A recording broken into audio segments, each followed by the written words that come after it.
심판을 피하는 길입니다. 우리가 지금 에스겔서의 말씀을 나누고 있거든요. 에스겔서는 몇 장까지 있을까요? 48장까지 있습니다. 근데 몇 부분으로 나누냐면요, 세 부분으로 나눌 수 있습니다. 세 부분. 첫 번째 부분은 이스라엘에 대한 심판 예언입니다. 이스라엘 심판에 대한 예언이 첫 번째고요. 두 번째는 이스라엘 주변국, 이스라엘을 괴롭혔던 주변국들에 대한 심판을 예언하는 장면이 두 번째 부분입니다. 세 번째는 뭐냐면 이제 이스라엘이 멸망을 당하는데 이스라엘의 멸망 당한 이후에 하나님의 구원의 메시지가 세 번째 부분을 차지하고 있어요. 그래서 첫 번째, 두 번째, 세 번째로 나누는데 지금 우리가 나가고 있는 이 부분이 어디 부분일까요? 이스라엘의 심판 부분입니다. 심판을 예언하는 부분입니다. 그래서 그런지 매우 어두워요. 되게 칙칙합니다. 그렇죠, 여러분? 새벽에도 제가 말씀을 전하면 여러분들이 표정이 별로 좋지가 않아요. 지난주도 제가 굉장히 어렵더라고요. 말씀을 전해도 반응이 없어요. 그래서 저에게 굉장히 어렵고, 말씀을 준비하는 저나 여러분들이나 어떻게 해야 되냐, 그래서 어서 심판의 메시지가 빨리 가기를 기도하고 끝나기를 바라고, 아니면 건너뛰어야 되나 이런 생각도 드는데, 여러분 그러면 안 될 것 같아요. 여러분, 하나님의 메시지 가운데 심판의 메시지를 왜 이렇게 많이 하려 했나? 여러분, 이게 48장 중에 24장까지가 이스라엘 심판 예언입니다. 24장까지. 너무 길지 않습니까? 절반이나 이스라엘 심판 메시지인데 왜 이렇게 얘기하고 있나? 그 이유가 있어요. 심판을 이렇게나 많이 얘기하는 이유는 죄악의 무서움 때문에 그렇습니다. 죄악의 무서움. 하나님의 심판의 말씀을 주시는 이유는 죄악이 무섭기 때문에 그렇습니다. 죄의 싹은 뭐죠? 사망이라고 하나님이 말씀 속에서 얘기했어요. 죄의 싹은 사망이다. 그리고 아담에게도 얘기했어요. 너가 이거 선악과를 따먹는 날엔 어떻게 된다? 정령, 반드시 죽는다, 이렇게 얘기했습니다. 넌 죽는다. 하나님께서 레위기 메시지를 통해서 너희들이 이방신을 섬기면 앞으로 너희들에게 전염병이 오게 되고 기근이 오게 되고 칼에 죽게 될 것이다. 하나님은 계속해서 위기의 경고의 메시지를 해주셨어요. 그런데 이스라엘 백성들이 들을까요, 안 들을까요? 안 들어요. 경고의 메시지를 안 들어요. 이까지쯤이야, 이렇게 생각한단 말이에요. 여러분, 하나님의 메시지가 왜 지금도 이렇게 전해지냐면 경고하시는 거예요. 너 그러다 죽는다, 이렇게 얘기하시는 거예요.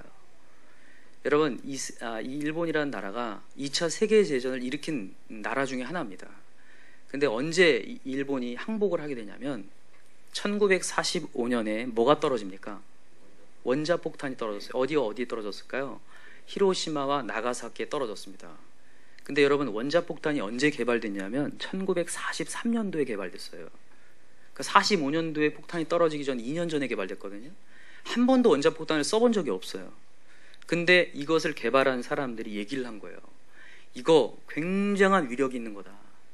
이거 한번 떨어지면 엄청나게 죽을 것이다. 그것을 미국 대통령한테 막 얘기를 했습니다. 그래서 이 대통령이 반신반의가 되는 거예요. 이거 떨어져서 너무나 많은 사람이 죽는 건 아닌가. 그래서 안 되겠다. 원자폭탄 떨어뜨리기 전에 일본에게 경고를 해야겠다.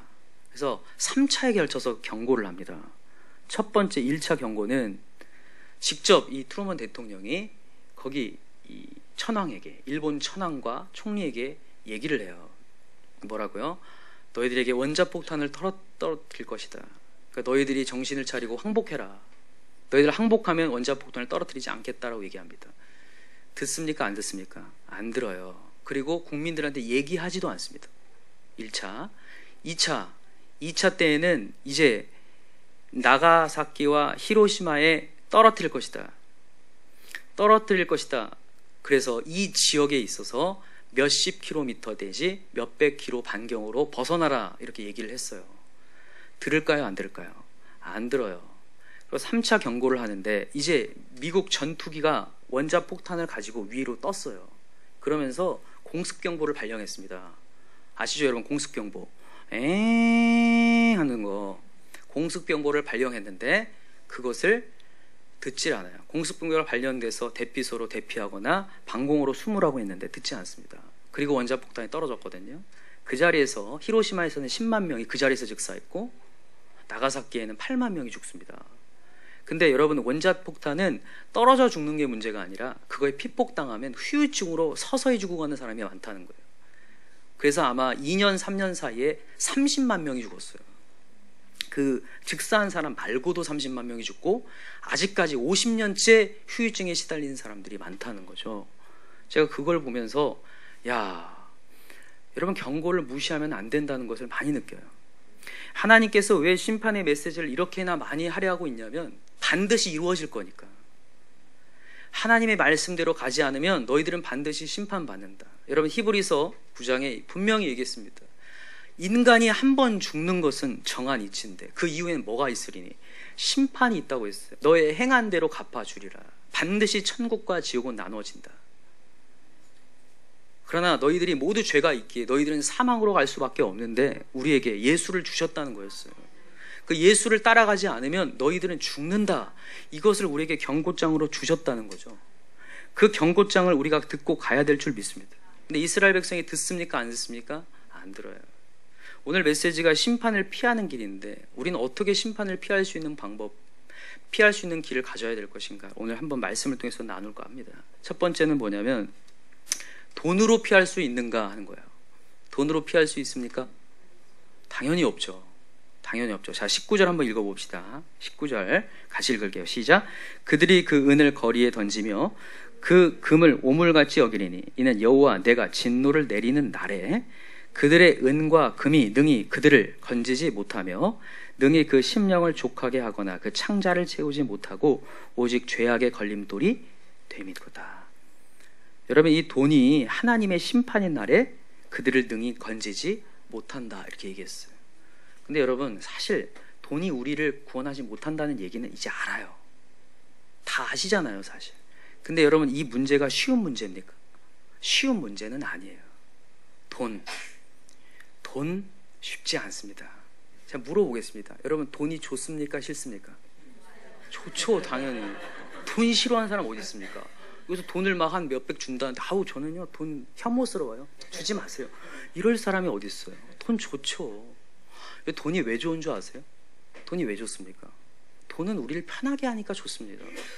맞잖아요. 우리 편하게 하고 여러분 뭐 우리가 버스 탈 것도 택시 탈 수 있잖아요. 그죠? 선풍기 틀 것도 에어컨 틀 수 있고, 그죠? 어디 가서 이제 모텔에 머무를 거 호텔 5성급 호텔에 마사지 받으면서 누릴 수 있고 편안하게, 그죠? 얼마나 좋아요. 저 작년에 1년 동안 공사장에 없었어도 돼요.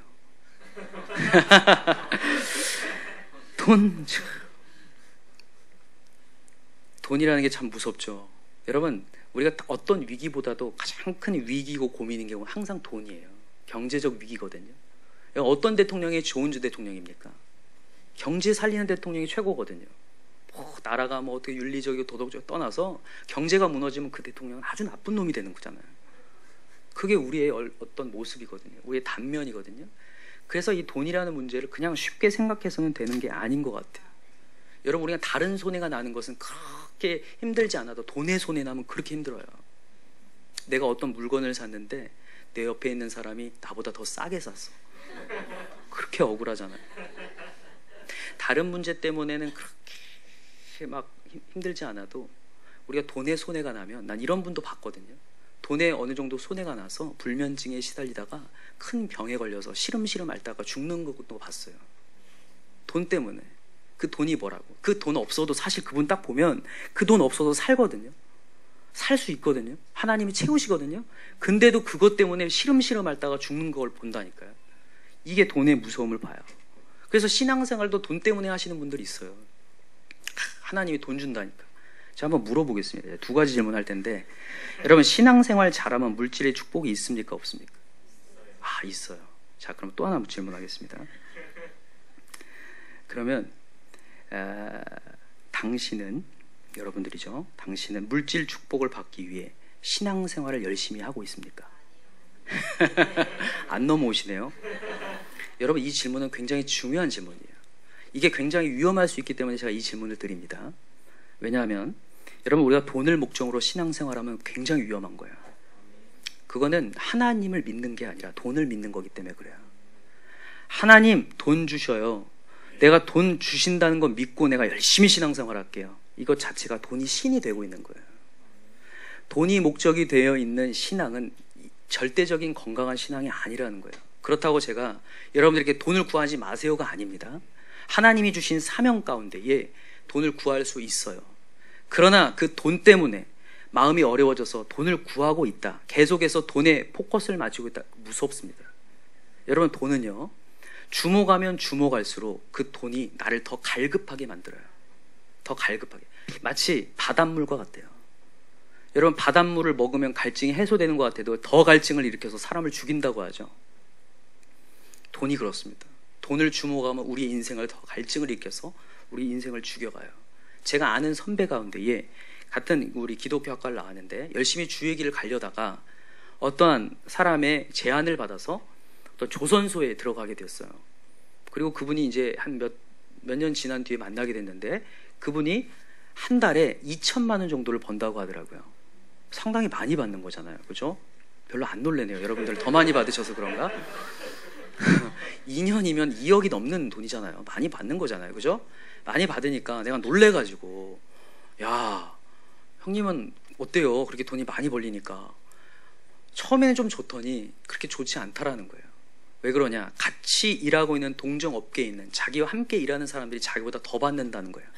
그래서 그 사람들이 자기를 업신여긴대요. 그래서 그 업신여김을 면하기 위해서라도 나는 저 사람보다 더 벌어야겠다는 얘기를 하더라고. 난 저 얘기를 하면서도 와, 저분이 정말 인간인가? 네, 여러분, 근데 인간이 그렇습니다. 우리가 그 상황에 가면 우리도 그럴 수 있다는 거죠. 돈이라는 게 무서워서 벌면 벌수록 더 갈급해하고 더 움켜야 되는 게 인간의 모습이에요. 돈은 여러분 일만하게 뿌리라고 성경은 분명히 얘기해요. 돈을 사랑함이 일만하게 뿌리다. 디모데전서 6장 10절에 얘기해요. 그래서 지금 있는 것을 족한 줄로 알라, 이렇게 얘기해요. 확실하게 말씀드립니다. 지금 여러분들이 갖고 있는 재정 상태를 족한 줄로 알지 못한다면 여러분들은 분명히 돈으로 발매하며 수렁에 빠질 수 있어요. 이게 정말 명심했으면 좋겠습니다. 여러분, 돈은 중립정이지만 돈을 주목하면 이 돈이 나의 인생을 송두리째 지배해버립니다. 돈이 얼만큼 무서운지. 그래서 돈을 쫓아가요. 우리가 원대한 꿈과 사명이 있다 하더라도 돈에 우리가 주목하기 시작하면 돈에 따라 꿈을 결정해요. 얼마나 안타깝습니까? 돈에 따라서 직업을 결정해요. 이거 돈이 되냐 안 되냐. 그런 얘기 들어봤습니까? 안 들어봤습니까? 들어봤어요. 우리 학생들도 그 어떤 설문조사를 보면 이게 돈이 되냐 안 되느냐에 대해서 직업을 결정하겠다는 얘들이 엄청나게 많아요. 우리는 돈 따라서 꿈을 결정하는 사람이 아닙니다. 하나님이 사명을 주시면 그 사명 따라서 돈은 따라붙는 거예요. 우리가 하나님이 주신 비전을 따라가면, 선교하겠다고 주님 나라 하겠다고 하면 하나님이 다른 것들도 채우시는 하나님. 돈이 되니까 따라가는 인생이 아니라는 거예요. 그렇게 가면 우리의 인생이 매우 매우 비참해지기 시작해요. 왜냐하면 하나님은 돈에 따라서 우리에게 은사를 주신 게 아니기 때문에. 돈에 따라 우리의 재능을 주는 게 아니에요. 하나님은 우리에게 재능을 줘서 이것을 통하여서 하나님께 영광 돌리라 주셨거든요. 그리고 그거 최선을 다하면 그 나머지 보너스는 채워주신다. 너 먹을 거, 입을 거, 너 있어야 될 거 내가 다 안다. 그거 염려하지 말라. 너는 하나님의 나라를 구하라. 이렇게 얘기하시거든요. 이게 정말 중요합니다. 정말로 꿈을 놓아버릴 수 있는, 내가 정말 그런 경우를 많이 보거든요. 돈에 따라 가다가 정말 하나님조차도 좋은 하나님과 나쁜 하나님을 돈에 따라 결정을 한다니까요. 하나님이 조금 축복하면 너무 좋은 하나님이에요. 그리고 좀 없어지면 나쁜 하나님이죠. 나쁘신 하나님이죠. 왜 날 이렇게 힘들게 하냐는 거죠. 이렇게 될 수 있어요. 하나님이 주신 사명조차도 버릴 수 있다니까요. 우리 여기 있는 목자 목녀들 한번 생각해 보세요. 우리 목장 모임하면 먹이려면 돈 듭니까 안 듭니까? 돈 들어요. 여러분, 또 그리고 선물도 해야 되죠. 또 섬겨야 되죠. 또 생일은 또 왜 이렇게 많이 돌아와요? 얼마나 섬길게 돈이 나가거든요. 근데 여러분, 돈에 집중하면요 하나님 사명 감당 못합니다. 하나님 사명 절대 감당 못하죠. 근데 여러분, 확실한 건 우리 하나님 돈 있습니까 없습니까? 믿는 자는 이렇게 고백하죠. 근데 없는 자는 무슨 하나님이 돈이 있다고. 여러분, 근데 하나님의 믿음을 가지고 사명 감당하면 하나님이 붙여주셔요. 우리 차신인 선교사님이, 내가 선교사님이라고 부를게요. 정말 선교 사역을 이렇게 감당하는 이유 중에 하나가 뭔지 아세요? 신기하게도 하나님의 선교를 감당하고 나면 그 다음 달은 환자가 없어요. 있을 줄 알았죠, 여러분? 반전이죠. 선교 갔다 왔으면 하나님이 부어줘야 했는데 없어요. 한 달 동안 환자가 없어요. 왜냐하면 한 달 동안 쉬었으니까 이 한의원은 폐업한 줄 알아요. 그렇잖아요. 한 달 동안 없으면 폐업이죠, 거의. 한 달 동안 환자가 예약이 안 돼요. 그러면 이 한의원은 무너질 것 같잖아요. 신기한 게 1년 동안 통계를 내보잖아요. 그 전에 1년보다 배가 늘어나 있어요.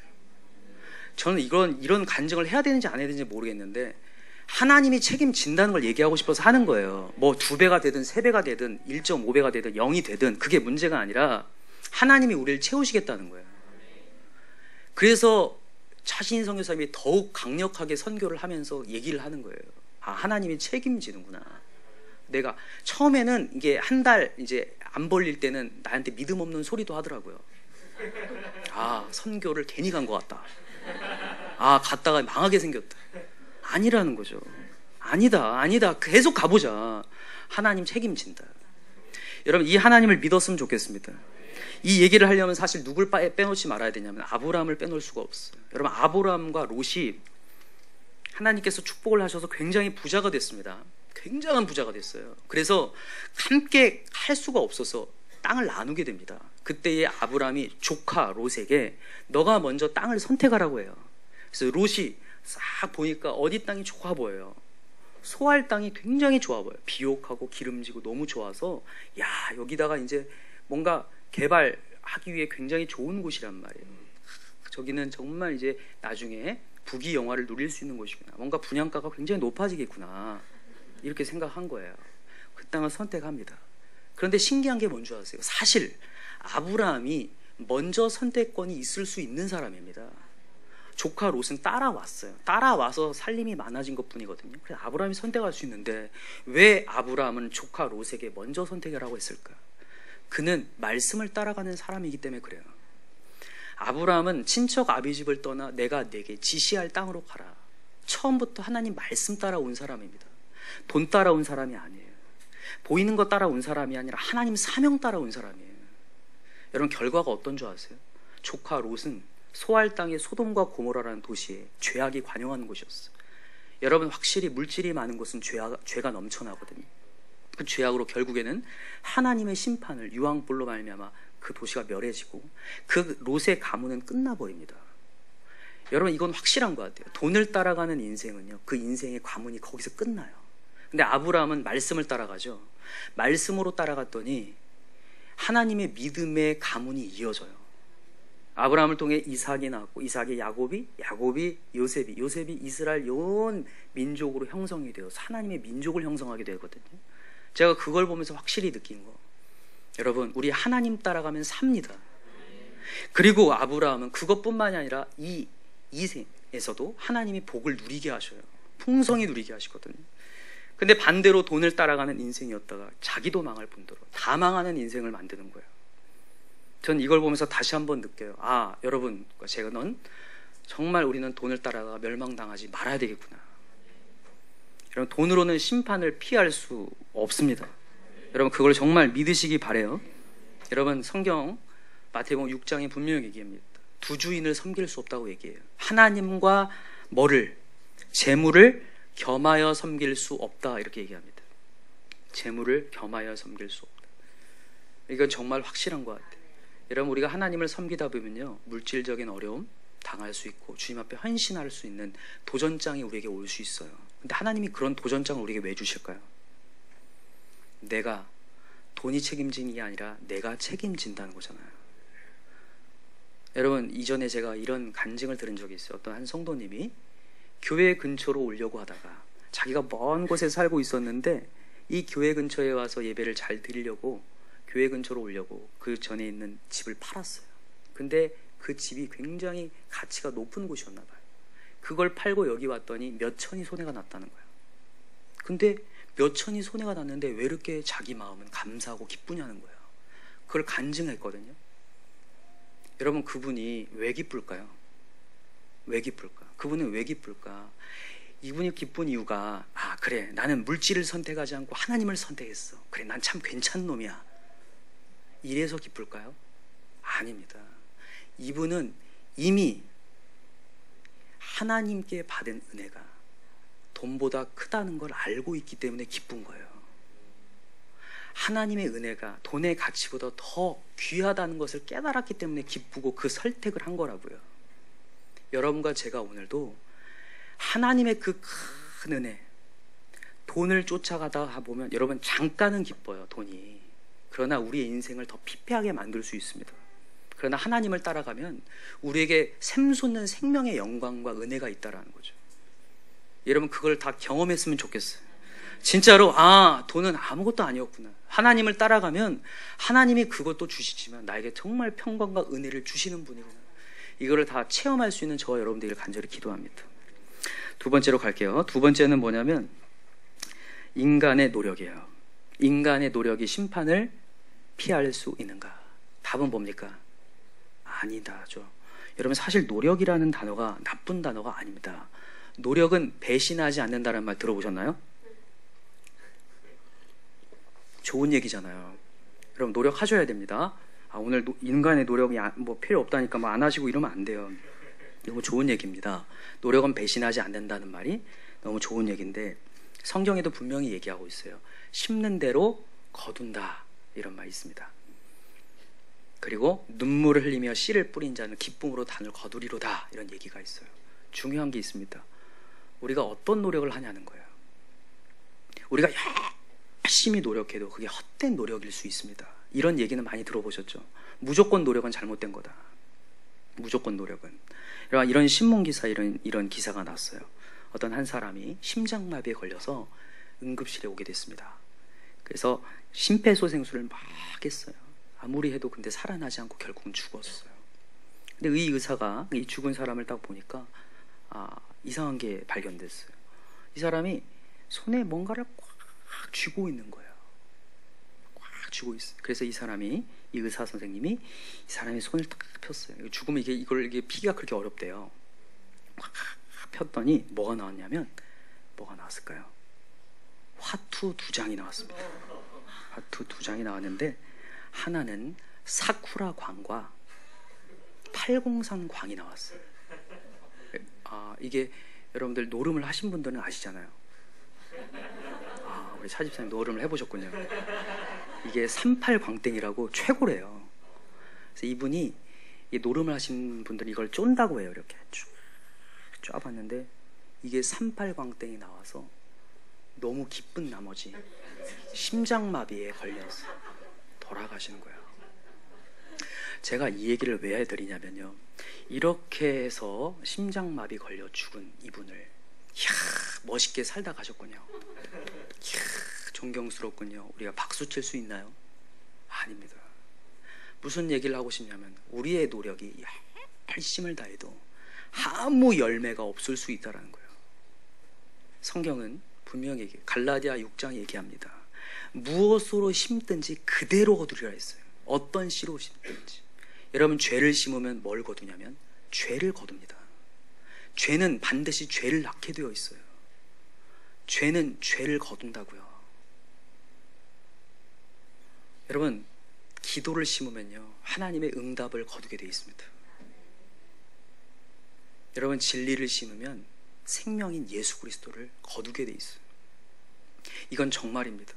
여러분들이 지금 어떤 행동을 하고 있는지 모르겠는데 여러분 그 행동에 따라서 우리의 10년 뒤가 반드시 결정될 거예요.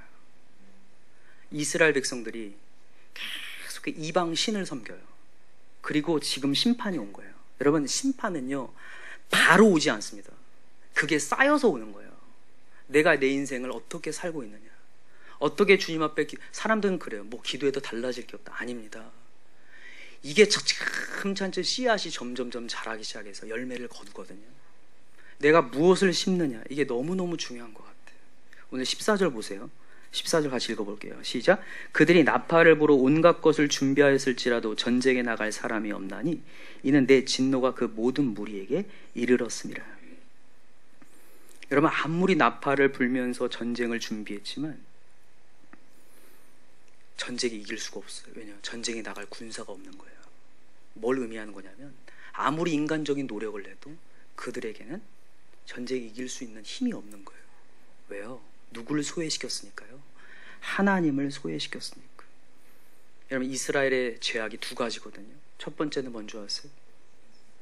생수의 근원 대신 하나님을 버린 거. 그리고 두 번째는요, 스스로 웅덩이를 판 거. 스스로 인생을 살아보겠다고 한 게 가장 큰 죄악이었어요. 그것이 그들의 인생을 무너뜨려 버린 거거든요. 여러분, 하나님의 소외시켜서는 우리의 인생을 제대로 갈 수 없습니다. 하나님이 그렇게 만들었어요. 하나님, 우리 인간을 창조할 하나님 절대 어떤 존재요? 의존적 존재로 만들어 놓으셨거든요. 하나님을 의지하지 않고 바라보지 않고 소외된 상태에서 뭔가 하는 모든 것들은 다 헛것이다라는 것을 만들어 놓으셨어요. 여러분, 또 하나의 신문 기사를 얘기할게요. 이건 예전에도 제가 몇 번 얘기했던 것 같은데, 어떤 이제 이 뉴스의 보도에는 어머니를 죽인 페룬 아들에 대한 보도입니다. 어머니를 죽였어요, 아들이. 참 비극적인 일이죠.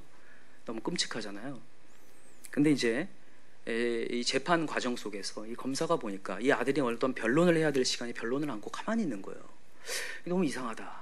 그래서 이 검사가 그 아들 다니던 학교를 찾아가서 친구들한테도 물어보고, 그 아들에게도 이제 신문을 하면서 물어봤는데, 그 친구들이 얘기하는 거예요. 이 친구는 굉장히 모범생이고 정말 착한 아이였다. 근데 항상 어머니를 두려워하더라. 어머니를 무서워하더라. 근데 나중에 알게 된 사실이 뭐냐면, 이 어머니가 이혼을 했는데 이 아이, 자기가 이제 어떤 마음의 좀 공허함과 이런 것들을 채워내기 위해서 아들에게 온갖 집중을 한 거예요. 얼만큼 열정을 다했냐면 하루에 4시간만 자고 아이를 공부시킨 거예요. 옆에 앉아가지고 계속해서 공부를 시키고, 성적이 제대로 나오지 않으면 그 다음날 성적표가 나온 날 하루에 5시간씩 아이를 팼어요. 그래서 아이의 허벅지가 이제 완전히 피멍이 들다 못해 다 터졌어요. 그래서 앉지를 못할 정도로. 이렇게 매일같이 보냈는데, 그러다가 이제 아이가 압박감에 시달리니까 성적이 잘 나오겠습니까? 안 나오겠습니까? 안 나오죠. 그러니까 나는 죽었다 생각하니까 그때부터 뭘 하기 시작했냐면 성적을 조작하기 시작한 거예요. 전국 20등으로. 조금만 조정하지 너무나 많이 조정했어요. 전국 20등으로 이렇게 막 올린 거예요. 근데 이렇게 1년 동안이 지났는데 하루는 학교에서 이제 어머니회가 있다고 어머니를 부르는 날이 왔나 봐요. 이제 자기가 걸리게 생겼어요. 자기가 죽게 생겼단 말이죠. 그때 궁리를 한 게 엄마를 죽이자는 거였어요. 엄마를 죽이자. 그리고 결국 어머니를 죽입니다. 그리고 어머니를 죽일 때 그냥 한 번 찔른 게 아니라 한 번 찔렀을 때 너 이러지 마라. 아들한테 얘기를 해요. 이러지 마라. 너 후회하게 될 것이다. 근데 그 아이가 뭐라고 한 줄 아세요? 엄마가 지금 살아있어 봤자 나한테 실망할 뿐이야. 라고 하고 죽인 거예요. 너무 비극적이지 않습니까? 너무 비극적이죠. 그 어머니는 아이에게서 자존감을 찾으려고 했던 거예요.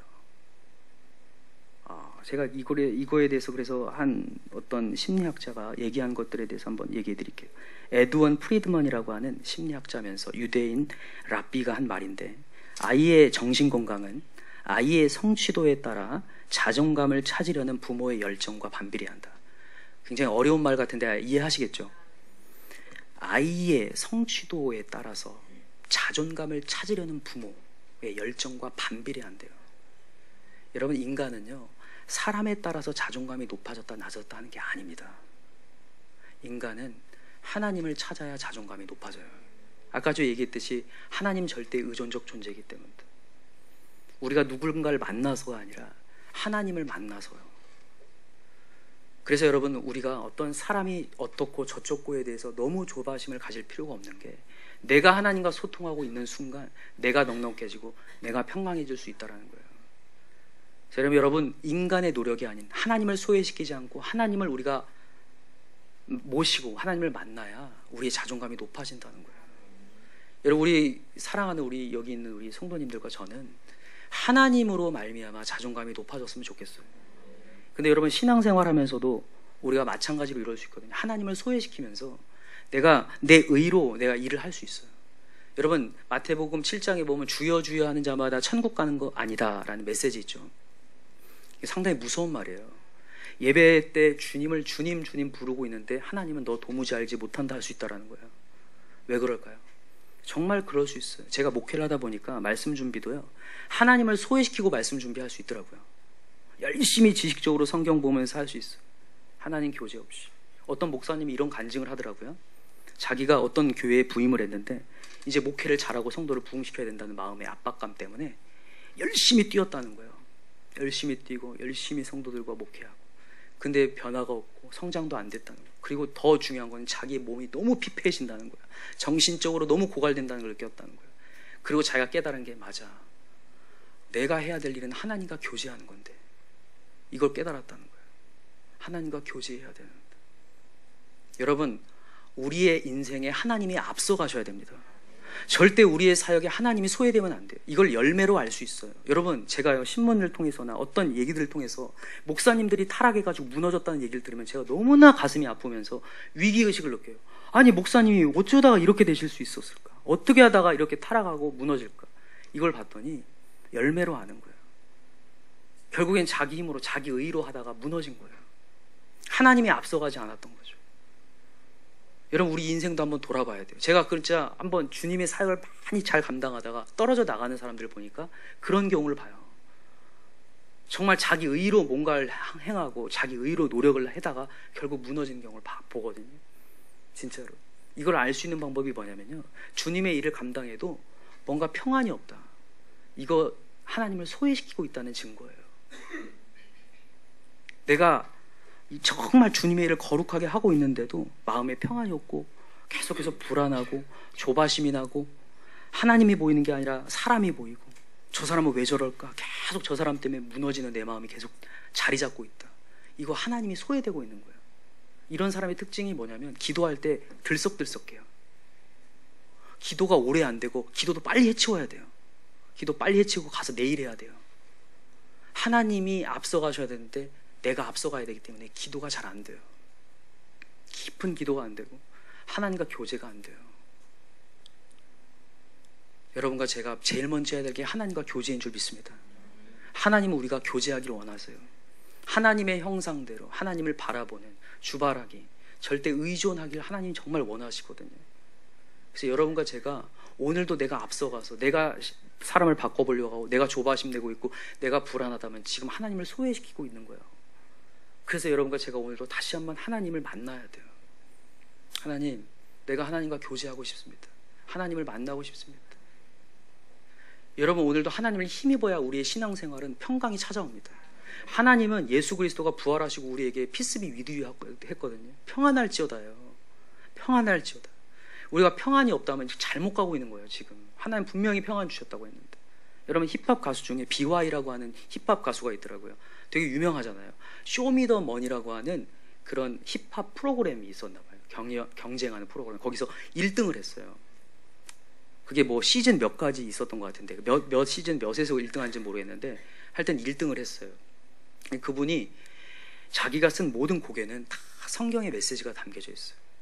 다 성경의 메시지가 성경의 요약본 같아요. 진짜 대단한 분인데, 그분이 앞에서 소감을 언젠가 발표하는데 자기의 꿈이 있었다면서, 자기는 어렸을 때부터 하나님이 주신 가수로서의 꿈을 갖고 있었는데 그 꿈을 성취하면 하나님께 이렇게 하고 싶었다고 하면서 이제 소감을 얘기하는데 요한복음 1장 1절 2절 말씀을 암송하더라고요. 앞에서 사람들 막 난리치고 있는데 막 암송을 해요. 태초에 말씀이 계시니라 라고 하면서 만물이 하나님으로 말미암아 되지 않은 것이 없다라고 하면서 얘기하면서, 사실 저는 소속사도 없습니다. 저는 사장님도 없습니다. 왜냐하면 우리 사장님은 하나님이시기 때문입니다. 참 멋있죠. 근데 이분이 이런 소감을 얘기하기 전에 비하인드 스토리가 있더라고요. 이 스토리가 CCC라는 기독 동아리 어떤 대학교 이 수련회에서 간증하는 내용이 있었는데 그때 얘기를 하더라고요. 뭐라고 얘기하냐면, 자기가 원래는 이 1등 하기 전에 대회에서도 나왔었대요. 힙합 가수 나왔는데, 프로그램에 나왔는데 예선에서 떨어진 거예요. 자기가 실력 있는데 왜 떨어졌을까요? 하나님께 막 기도를 했어요. 그때 하나님이 주신 게 어떤 마음이었냐면, 자기가 처음에는 나는 소속사는 천국이고 자기 사장님은 하나님이다, 이런 마음으로 여기에 임했는데 갑자기 사람을 보니까 두려움이 막 몰려오더래요. 두려움이 막 몰려오면서 그들에게 막 겸손하게 막 인사를 떠나서 더 지나친 겸손이 나가니까 비굴해지더래요. 그리고 그들의 마음 가운데 위축되더래요. 와, 저 실력 있는 사람 내가 어떻게 이길 수 있을까? 그때부터 자기는 위축되니까 실력 발휘가 되지 않고 당당해지지 않고 무너졌다라는 거예요. 그리고 예선 탈락한 자기 모습을 봤대요. 그리고 하나님께 기도하는데 하나님이 너는 사람을 두려워하지 말고 하나님만 두려워하라. 아, 그렇구나.